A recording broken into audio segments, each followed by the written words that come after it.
সুপ্রিয় দর্শক বন্ধুরা আসসালামু আলাইকুম। আশা করছি আপনারা সবাই অনেক বেশি ভালো আছেন। তো আজকের এই ভিডিওতে আমরা রিভিউ করার চেষ্টা করব রেডমির নতুন smartphone Redmi Note 15 Pro Max এই স্মার্টফোনটাকে নিয়ে। ফোনটাতে ব্যবহার করা হয়েছে 6.67 ইঞ্চিসের ফুল এইচডি প্লাস রেজুলেশনের অ্যামোলেড প্যানেল, স্ন্যাপড্রাগনের 7S Gen 3 এটি most powerful gaming chipset, back সাইডে 50 মেগাপিক্সেলের 4K রেজুলেশনের ক্যামেরার সুবিধা, 6200 মিলিঅ্যাম্পিয়ার বিশাল ব্যাটারি, সাথে থাকছে 90 ওয়াট ফাস্ট চার্জিং সুবিধা, আরও থাকছে উল্লেখযোগ্য ফিচার। তো রেডমি নোট 15 প্রো ম্যাক্স এই স্মার্টফোনটা এক্স্যাক্টলি আপনার জন্য কেমন হবে, ফোনটা কবে বাংলাদেশে এবং কবে ইন্ডিয়াতে আসবে, সমস্ত কিছু আজকের ভিডিওতে আলোচনা করার চেষ্টা করব। অবশ্যই ভিডিওটি সম্পূর্ণ ওয়াচ করবেন। ভিডিওটি শুরু করার আগে আপনি যদি এখনো পর্যন্ত আমাদের চ্যানেলকে সাবস্ক্রাইব করে না থাকেন, সাবস্ক্রাইব করে বেল বাটনটি অল সিলেক্ট করবেন পরবর্তী প্রত্যেকটা ভিডিওর আপডেট সবার আগে পাওয়ার জন্য। চলুন তাহলে শুরু করে দিই আজকের video. First of all design এবং লুকসের কথা বলতে গেলে ব্যাক সাইড ডিজাইনটি দেখতে পাচ্ছেন একদম ইউনিক কোয়ালিটির মনে হয়েছে আমার কাছে, এবং ব্যাক সাইডে কিন্তু ক্যামেরা মডিউলের পাশেই কিন্তু আরেকটি ছোট্ট করে ডিসপ্লে ইউজ করা হয়েছে, যেটার মাধ্যমে সকল প্রকার নোটিফিকেশন বা ঘড়ির টাইম আপনি দেখতে পারবেন। মোবাইল ফোনটা কিন্তু ফ্রেমে অ্যালুমিনিয়াম ফ্রেম ইউজ করা হয়েছে এবং ব্যাক সাইডে কিন্তু গ্লাস থাকছে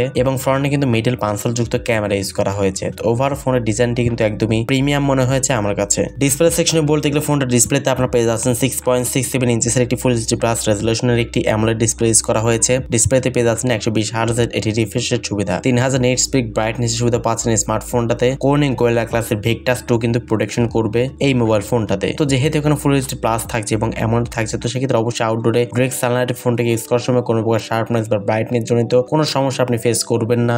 IP69 এর রেটিং থাকছে স্মার্টফোনটাতে, তো সেক্ষেত্রে কিন্তু পানির নিচেও স্মার্টফোনটাকে ইউজ করতে পারবেন একটা সার্টেন টাইম পর্যন্ত। পারফরমেন্স এখানে ইউজ করা হচ্ছে অ্যান্ড্রয়েড 15 এর সুবিধা, 3টা মেজর অ্যান্ড্রয়েড আপগ্রেডের সুবিধা পাচ্ছেন। স্ন্যাপড্রাগনের 7S Gen 3 এটি চিপসেট ইউজ করা হয়েছে, যেটা কিন্তু একটি মোস্ট পাওয়ারফুল গেমিং চিপসেট, এবং আর জিপিইউ হচ্ছে Adreno 710। এই ফোনটা দিয়ে কিন্তু আপনার গেমিং হোক বা মাল্টিটাস্কিং সব কাজ কিন্তু একদম স্মুথলি রান করতে পারবেন। সেই সাথে স্মার্টফোনে কিন্তু হাইপার ওএস পাবেন আপনারা, তো সেক্ষেত্রে কিন্তু ইউআই জনিত কোনো প্রকার প্রবলেম আপনি ফেস করবেন না। মোবাইল ফোনটা পেয়ে যাবেন দুইটা র্যাম রম ভেরিয়েন্টে, 12GB RAM 256GB internal storage এবং 12GB RAM 512GB internal storage. Camera সেকশনে বলতে গেলে ব্যাক সাইডে হচ্ছে মেইন ক্যামেরা হিসেবে থাকছে 50 মেগাপিক্সেলের একটি ক্যামেরা, সেকেন্ড ক্যামেরাটি হচ্ছে 50 মেগাপিক্সেলের একটি আলট্রাওয়াইড শুটার এবং ফ্রন্টে থাকছে 20 মেগাপিক্সেলের একটি ক্যামেরা। ফোনটার সামনে পেছনে উভয় ক্যামেরা দিয়ে সর্বোচ্চ 4K 30 fps ভিডিও রেকর্ডিং করতে পারবেন। ক্যামেরার বিষয়ে অত বেশি ইনডেপথে গেলাম না, যেহেতু আপকামিং রয়েছে, লঞ্চ হলে বোঝা যাবে যে এক্স্যাক্টলি ক্যামেরা পারফরমেন্স কেমন। এছাড়াও আনুষঙ্গিক যে সমস্ত বিষয়গুলো থাকে যেমন লাউড স্পিকার 3.5mm তো পাবেন না, যেহেতু আইপি রেটিং থাকছে। টাইপ সি পোর্ট সুবিধা পাচ্ছেন স্মার্টফোনটাতে। Under display optical fingerprint scanner সুবিধা পেয়ে যাচ্ছেন স্মার্টফোনটাতে।